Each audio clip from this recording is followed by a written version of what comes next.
এই টিউবের সাইজ গুলো আমাদের কি করব, এই সাইজ অনুযায়ী আমাদের কাজগুলো করতে হবে। এই ডান পাশের গুলো ক্যাপিলারি, নিচের গুলো টিউব, উপরের গুলো পাইপ। এই যে রেফ্রিজারেশন সাইকেলের যে প্রধান চারটা অংশ আসলে কিভাবে থাকে সেটা মেইনলি তোমাদের বোঝানো। কথা কেমন বুঝতে পারছি? তাহলে আমাদের জিনিসটা মাথায় রাখতে হবে, এই যে একটা স্প্লিট টাইপ এসির আমরা আরো কিছু বিষয় নিয়ে আমরা আলোচনা করতে পারি। সেটা হলো এই যে এই ফ্যানটার নাম কি বললাম আমরা, মনে আছে কি? Condenser fan motor. যেটা কন্ডেন্সারে থাকে সেটার নাম হলো কন্ডেন্সার ফ্যান মোটর। আবার বলি, ফ্যান মোটর। আর এই যে ভিতরে একটা ফ্যান থাকে না, এটার সঠিক নাম হলো ক্রস ফ্যান। এটার সঠিক নাম কি? ক্রস ফ্যান, ঠিক আছে? কিন্তু এটা সবাই বলে কি লোয়ার ফ্যান মোট, লোয়ার বলে, কেউ রানার বলে। কথা কি বুঝতে পারছি? তাহলে যে যেটাই বলুক না কেন সমস্যা নাই। আর এর সঠিক নাম হলো কি? Cross fan. এখানে তোমার এই পুরো অংশটা হলো কন্ট্রোল বক্স। এখান থেকে মূলত পুরো সিস্টেমটাকে নিয়ন্ত্রণ করা হয় যে আমি কত টেম্পারেচার। আমরা এই যে এই জায়গায় যদি আমরা একটু দেখি, এই যে দেখো একটা ইভাপোরেটরের ভিতরে মূলত যেভাবে কাজ করতেছে আমরা এটা পরে দেখাচ্ছি। এটা হলো কি? Control box. এখানে সেন্সর আছে, এটাকে বলা হয় রুম টেম্পারেচার সেন্সর। কি নাম বলা হয়? Room temperature sensor. এখানে একটা আছে পাইপ টেম্পারেচার। এই রুম টেম্পারেচার সেন্সরটার মূল কাজ হলো কক্ষের ভিতরে যে তাপটা আছে, কক্ষের ভিতরে যে তাপটা আছে সেই তাপটাকে নিয়ন্ত্রণ করা। যেমন তুমি রিমোট দিয়ে টেম্পারেচার সেট করছো, কত টেম্পারেচার সেট করছো? 20°C তুমি তাপমাত্রা সেট করছো, রিমোট থেকে সেট করছো। যখন এই সেন্সরটা বুঝবে যে এখানে রুমের ভিতরে 20°C তাপমাত্রা এসে পড়ছে, তখন সে কি করবে? কম্প্রেসার ইউনিটটাকে বন্ধ করে দিবে। বন্ধ করে দিলে তার ঠান্ডা হবে না, তাই না? তাপ শোষণ প্রক্রিয়া চলবে না। তারপর কি করলো? আবার যখন সে 21-22°C এসে পড়লো, তখন আবার কম্প্রেসার চালু করলো, আবার বন্ধ করলো। এই যে নিয়ন্ত্রণ করা, এই নিয়ন্ত্রণটা কে করবে? এই যে কন্ট্রোল বক্সটা করবে। সেন্সর তো একটা শুধু ডাটা সিগন্যাল নিবে, সে তো ইনপুট ডিভাইস, মানে সে শুধু সিগন্যাল গুলোকে নিবে। আর কন্ট্রোল বক্স গুলো সেগুলোকে প্রসেস করে কমান্ড করবে যে কে চলবে, কে বন্ধ থাকবে, এভাবে নিয়ন্ত্রণ করবে। কথা বুঝতে পারছি? তাহলে আমাদের এই এসিটা যখন চলে, এটাতে একটা split type air condition. Split মানে কি? স্প্লিট মানে হলো দ্বিখণ্ডিত, দুই ভাগে বিভক্ত। কথা কি বুঝতে পারছি? যেমন এই যে এই পুরাটা তো একটা এয়ার কন্ডিশনিং সিস্টেম, তাই না? পুরাটা, কিন্তু এটা ভাগ কয়টা? দুইটা। এটা একটা ইউনিট, এটা একটা ইউনিট। এই ইউনিটের নাম কি? Indoor unit. হ্যাঁ, আর এটা কি ইউনিট? Outdoor unit. তাহলে আমার এই যে ইনডোর ইউনিটটা আছে, এই ইউনিটটা কক্ষের ভিতরে থাকছে, এই ইউনিটটা কক্ষের বাইরে থাকছে। এখন মূল বিষয়টা হলো আমরা কিন্তু এগুলো নিয়ে কিন্তু এখন কাজ শিখাচ্ছি না, আমরা এগুলোর সাথে পরিচিতি হচ্ছে। এগুলো কিভাবে, কোন ফাংশনটা কিভাবে কাজ করে। আমরা এই যে এখানে ক্যাপাসিটর আছে, এখানে একটা ফ্যান ক্যাপাসিটর আছে, একটা কম্প্রেসর ক্যাপাসিটর আছে, দেন ওইখানে কানেক্টর আছে। এই যে প্রত্যেকটার কাজ কি কি, কম্প্রেসার, ফ্যান মোটর, হ্যাঁ, কিভাবে কাজ করে, কিভাবে নষ্ট হলে আমরা বুঝতে পারবো, এগুলোই তো আমাদের মেইন কাজ, তাই না? এর মধ্যে তোমরা দেখছো যে টিউবের এখানে লিকেজ হয়ে যায়, সেই লিক গুলো কিভাবে রিপেয়ার করে, দেখছো না সবাই? কথা কি আমি বুঝাতে পারছি? তাহলে আমাদের মূল যে বিষয়টা, এই মূল বিষয়গুলোকে আমরা ক্লিয়ারলি বুঝি। যদি আমরা ক্লিয়ারলি না বুঝি, তাহলে আমি যতই কাজ করি না কেন কোনো লাভ। এখন দেখো নর্মালি এই যে ক্রস ফ্যানটা যখন চলে, দেখো ক্রস ফ্যানটা যখন চলে, এখান দিয়ে কিন্তু বাতাসটা ঢুকে কক্ষের ভিতর, তাই না? আমরা একটু পিছিয়ে যাই, দেখো এই যে ইভাপোরেটর টিউবটা, যে এই যে যখন তোমার একটু ভালো করে দেখো, উপর দিয়ে যে বাতাসটা যাচ্ছে সেটা কি? গরম বাতাস, তাই না? এখান দিয়ে গরম বাতাস যায় না, আর এখান দিয়ে যে বাতাসটা বের হয় ঠান্ডা বাতাস। তাহলে গরমটা গেল কোথায়? গরমটা কোথায় গেল? না, গরমটা এই টিউব গুলো শোষণ করে নিল। কি করলো? তাপটাকে কি করলো? শোষণ করে নিল। শোষণ করে দেন এই টিউবটা থেকে যে ঠান্ডাটা আছে, ঠান্ডাটা বের হলো। আবার কক্ষ ঠান্ডা করে আবার পুনরায় গরম বাতাসটা ঢুকে গেল। এইভাবে তোমাদের ঠিক এয়ারটাকে সার্কুলেশন করার মাধ্যমে কক্ষের ভিতরে তোমার কাজ করতে থাকবে, চলতে থাকবে কন্টিনিউয়াসলি 24/7। তাহলে আমরা একটা, এগুলোর ভিতরে কিন্তু আসলে রকেট সায়েন্স নাই, সিম্পল সায়েন্স। এগুলো যদি আমরা একটু ভালো করে বোঝার চেষ্টা করি, এটা আমাদের পক্ষে কঠিন না, সহজ। কিন্তু চেষ্টাটা করবে কে? নাকি আমি করব?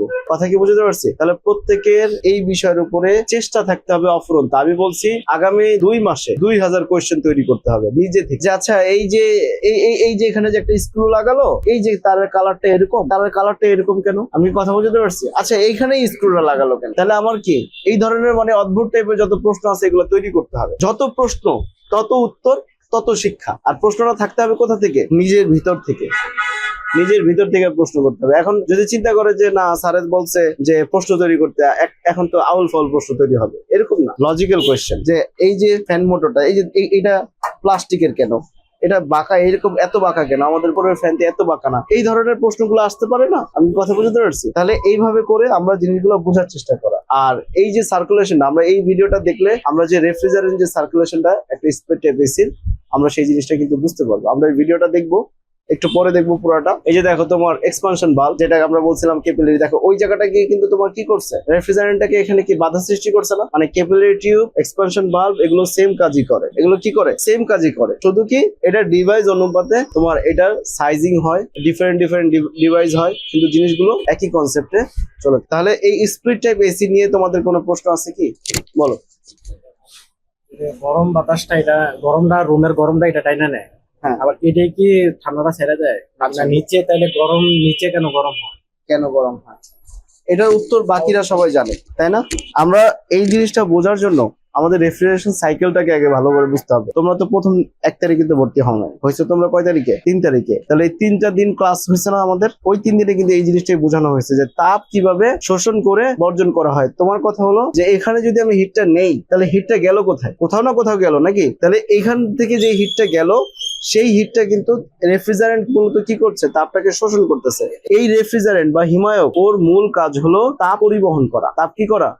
পরিবহন করা। তাহলে ও কি করছে, এখান থেকে তাপ শোষণ করতেছে, তাপ শোষণ করে সেই তাপটাকে কি করতেছে, সে পরিবহন করে ভিতর দিয়ে নিয়ে যাচ্ছে। এখানে যখন কম্প্রেসর যখন উচ্চ চাপ প্রয়োগ করতেছে, উচ্চ চাপের ফলে তাপ উৎপন্ন হচ্ছে, এবং তাপ এবং কন্ডেন্সার কন্ট্রোল ডিভাইসে যখন বাধা সৃষ্টি হচ্ছে, কন্ডেন্সারের ভিতরে একটা প্রেসার তৈরি হয়েছে না? প্রেসারের ফলে, হাই প্রেসারের ফলে এখানে কিন্তু উচ্চ চাপ, চাপের ফলে উচ্চ তাপও সৃষ্টি হয়েছে, তাই না? তাহলে সেই তাপটা কি করলো, ফ্যানের মাধ্যমে বের করে দিল।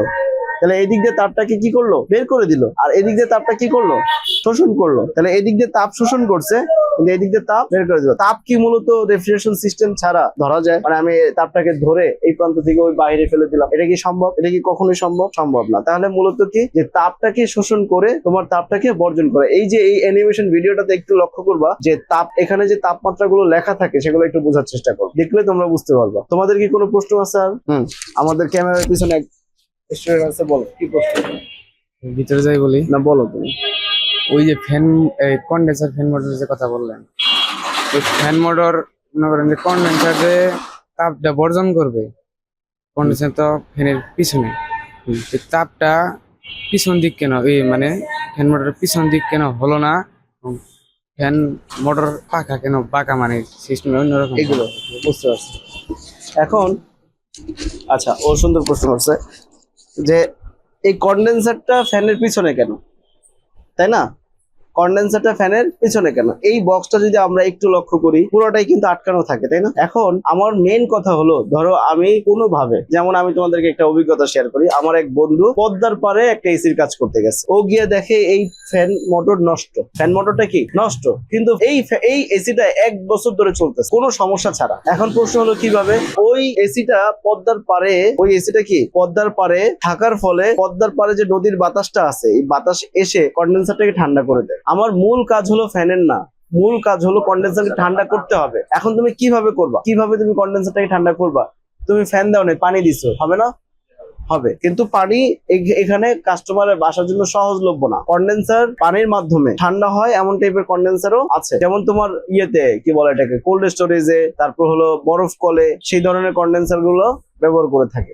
মূল কাজটা কি, আমার তাপটাকে অপসারণ করতে হবে। আরেকটা প্রশ্ন, কোনটা?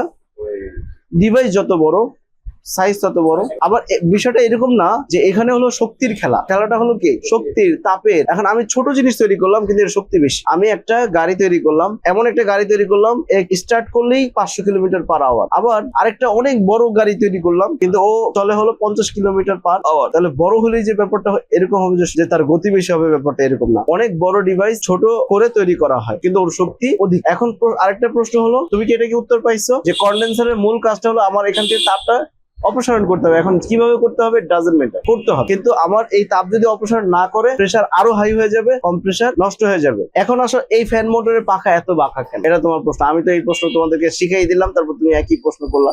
তারপর বলি, এই পাখাগুলো এটা যত বাঁকা হবে, ফ্যান বাতাসটা বেশি ধরতে পারবে নাকি কম ধরতে পারবে? বেশি ধরতে পারবে। এটা যদি আরো কম থাকতো, এরকম অ্যাঙ্গেলটা যদি আরো থাকতো, তাহলে কম ধরতে পারতো। 5 টন মেশিনের যদি তুমি গতকালকে খুলে দেখছো কিনা জানি না, খেয়াল করছো কিনা জানি না, ওগুলোর পাখা কিন্তু আরো বাঁকা, আরো শক্তিশালী। আমি কথা বুঝতে পারছি? তাহলে এই পাখাগুলো কিন্তু তোমার মেইনলি বাঁকা হওয়ার কারণ একটাই, বাতাস বেশি পরিমাণ ধরে বের করতে পারে। কথা কি ক্লিয়ার? তাহলে এটা যখন ধরবে তাহলে এর শক্তিও কিন্তু তেমন। এখন এখানে যদি নর্মাল প্লাস্টিক হয়, এগুলো কিন্তু প্লাস্টিক না, একটু অন্যরকম টাইপের প্লাস্টিক। এগুলোর মধ্যে কি কি উপাদান সেটা আমার জানা নাই, আমি যে সব জানি বিষয়টা তো এরকম না। তাহলে এই যে জিনিসগুলো আছে, এই পাখাটা অনেকটা চার্চের মতো, যদি হালকা প্রেসার লাগে ভেঙে যাবে, গুঁড়ো গুঁড়ো হয়ে যায়। এই জন্য এগুলো চলাকালীন, আর এগুলো কিন্তু ব্লেডের মতো ধার, এটা হাত দিয়ে দেখো,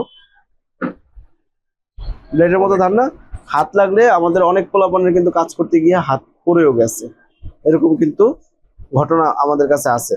এই জন্য খুব সতর্কতার সাথে কাজ করতে হবে, যেন কোনোদিন আমাদের এই কাজ করার সময় একটু দূরে থাকা। আচ্ছা, আর কারো কোনো প্রশ্ন আছে কি? শুধু আজকে ইন্ট্রোডাকশন দিলাম যে আসলে এগুলো মূলত কিভাবে কাজ করে, এগুলো প্রত্যেকটা প্রবলেম কিভাবে ফাইন্ড আউট করবো, এগুলো আমরা একটা একটা করে শিখবো। এগুলো কিন্তু আমাদের চাইলেই মানে একদিনে সব শেখা সম্ভব না। আমাদের এই শুধু কম্প্রেসারের উপরে ক্লাস আছে প্রায় 1 সপ্তাহের মতো, ক্লাস আছে শুধু কম্প্রেসারের, ঠিক আছে? কম্প্রেসারের উপরে ক্লাস আছে প্রায় 1 সপ্তাহের মতো, যে কম্প্রেসার কিভাবে কাজ করে, কম্প্রেসার কিভাবে প্রবলেম ফাইন্ড আউট করে, কম্প্রেসার কি, কম্প্রেসার কাকে বলে, এই ইত্যাদি ইত্যাদি, এগুলো নিয়ে প্রায় 1 সপ্তাহ শুধু কম্প্রেসারের উপরে ক্লাস হবে। গ্যাস ওয়েল্ডিং আছে, গ্যাস ওয়েল্ডিং কিভাবে কাজ করে, কিভাবে কাজ করতে হয়, এগুলো নিয়েও প্রায় 1 সপ্তাহের মতো জব আছে। তা আমাদের এরকম কন্টিনিউয়াসলি চলতে থাকবে।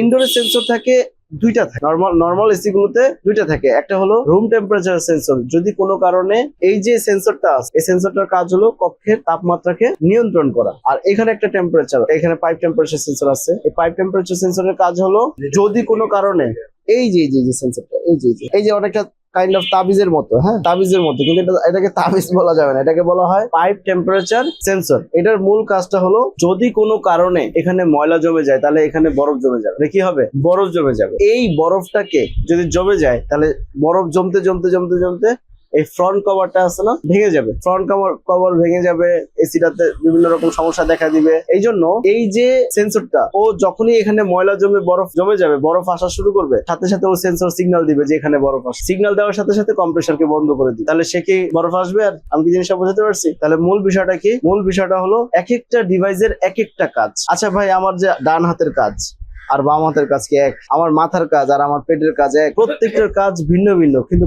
সবগুলো মিলে একটা কাজ হয়। সবগুলো মিলে কি একটা কাজ হয়। আমার এখানে এই যে আমার এখানে যে ইয়েগুলো আছে, ডিভাইস গুলো আছে, এগুলো প্রত্যেকটা কম্পোনেন্টের আলাদা আলাদা কাজ। এগুলো সমস্ত কাজ মিলে একত্রিত এসে তারপর কি করে? আমার একটা কাজ সম্পাদন করে। সেই কাজটা কি? কাস্টমারকে আরামদায়ক তাপমাত্রা সরবরাহ করে। আমরা এইটা নিয়ে আলোচনা করছিলাম যে history of air conditioning system নিয়ে, হিস্ট্রি অফ রেফ্রিজারেশন, মানে রেফ্রিজারেটর নিয়ে আমরা আলোচনা করছিলাম না ক্লাসের প্রথম দিকে? করছিলাম কিনা? যে এয়ার কন্ডিশনিং সিস্টেমের 5টা শর্ত আছে, সেগুলো নিয়ে আমরা পরে আলোচনা করব। 5টা শর্ত কি? যে 5টা শর্ত নিয়ে আমরা আজকে আলোচনা করব না, 5টা আলোচনা নিয়ে আমরা অন্যদিন আলোচনা করব। এই 5টা জিনিস ঠিক থাকলে এয়ার কন্ডিশনিং সিস্টেমে আরামদায়ক পরিবেশ সৃষ্টি হয়। তো সেই টেকনোলজি গুলো নিয়ে আমাদের প্রত্যেকটা জিনিস আমাদের মাথায় রাখতে হবে। এগুলো যদি খাতায় থাকে তাহলে হবে না ভাই। প্রত্যেকটা জিনিস কোথায় থাকতে হবে? মাথায় থাকতে হবে, ব্রেনে থাকতে হবে। আর এই জন্য বেশি বেশি প্র্যাকটিস করতে হবে। কাস্টমারের বাসায় যাবা, কাজ করবা, আর এগুলো বোঝার চেষ্টা করবা। এই যে দেখো, এই একটা তোমার ইউরোপ আমেরিকার যে এসি গুলো আছে, হ্যাঁ, ওরা এই ডিজাইনের এসি গুলো ব্যবহার করে থাকে। কিন্তু দেখো, ওই যে দেখো ইভাপোরেটর, হ্যাঁ, এই যে কন্ডেন্সার, কম্প্রেসার, তারপর ভিতরে কন্ট্রোল ডিভাইস আছে, তাহলে ওই ঘুরে ফিরে কি সেম জিনিস। কিন্তু ডিভাইসটা দেখো, এখানে ডাক্টের মাধ্যমে বাতাসটাকে সার্কুলেশন করা হয়েছে। দেখো ভালো করে দেখো, এই যে একটা বক্স দেখা যায় না, এই বক্সটা টিনের বক্স, শীটের বক্স, এটাকে বলা হয় ডাক্ট লাইন। ডাক্ট কাকে বলে? বাতাস প্রবাহের রাস্তাকে ডাক্ট বলে। মানে যেখানে বাতাস প্রবাহী হয় সেটাকে কি বলা হয়? ডাক্ট বলা হয়। এই সেম জিনিসটা কিন্তু এখানে ব্যবহার করতেছে। এখন আমি যদি ভাই মূল জিনিসটা বুঝি, বিদেশে গিয়ে আমি এসির কাজ করতে পারবো না। যেখানে থাকুক, আমার ফ্লোরের নিচে থাকুক, আমার বিল্ডিং এর নিচে থাকুক, আর বিল্ডিং এর উপরে থাকুক, আর ছাদে থাকুক, আর সাইডে থাকুক, আমি মূল কাজটা কি বুঝি। যদি মূল কাজ বুঝি, আমার জন্য ওকে। এই ফ্যান আর এই ফ্যান কোনটা? মানে এই যে স্প্লিট এসির মধ্যে যে ফ্যানটা আছে আর ওইখানে যে ফ্যানটা দেখা যাচ্ছে, দুটোটার কাজ তো সেম। হ্যাঁ, আমার মূল কাজটা কি? কন্ডেন্সারকে ঠান্ডা করতে হবে না? আচ্ছা ধরো আমি এখানে একটু দিলাম, মনে করো আমি বললাম যে এই গরম বাতাস বের হয়ে যায়, ধরো হয়ে গেল, মানে এটা আমি এক্সাম্পল বলবো, হয়ে গেল, কাজ হবে কি হবে না? আমার মূল কাজ তাপটাকে অপসারণ করতে হবে। তাপটাকে কি করতে হবে? অপসারণ করতে হবে। এই যে তোমাদের সাথে যে টেকনিশিয়ান ভাইদের সাথে যে তোমরা যে কাজে যাওয়ার পরে গিয়ে দেখো যে ওনারা কি কি জানি চেঞ্জ করে আউটডোরে গিয়ে, তাই না? যদি ফ্যানের স্পিড কম থাকে তাহলে কম তাপ অপসারণ করে, কম তাপ যদি অপসারণ করে তাহলে হবে, তাহলে আমার যেন বেশি তাপ অপসারণ করতে পারে, তখন এটা কেন এটা স্পিড কমে যায়? এখন স্পিড কেন কমলো? এটার সাথে কোনো একটা কিছুর সাথে সম্পৃক্ত আছে, আমরা এখন আলোচনা না করলাম। ওই জিনিসটা কি খারাপ কিনা দেখলাম, হ্যাঁ খারাপ, চেঞ্জ করে দিলাম। ওকে, মানে আমরা বলতেছি যে আমাদের মানে মূল জিনিসটা কি বুঝি কিনা, মূল জিনিসটা বুঝছি, দ্যাটস এনাফ। বুঝি নাই, আবার আসো, বুঝো, বারবার বুঝো, বারবার বোঝার চেষ্টা করো। না বুঝে কাজ করে তুমি আগামী 3-5 বছরে তুমি অনেক কিছু শিখতে পারবা না। দক্ষ হয়ে বিদেশ যাব। We are from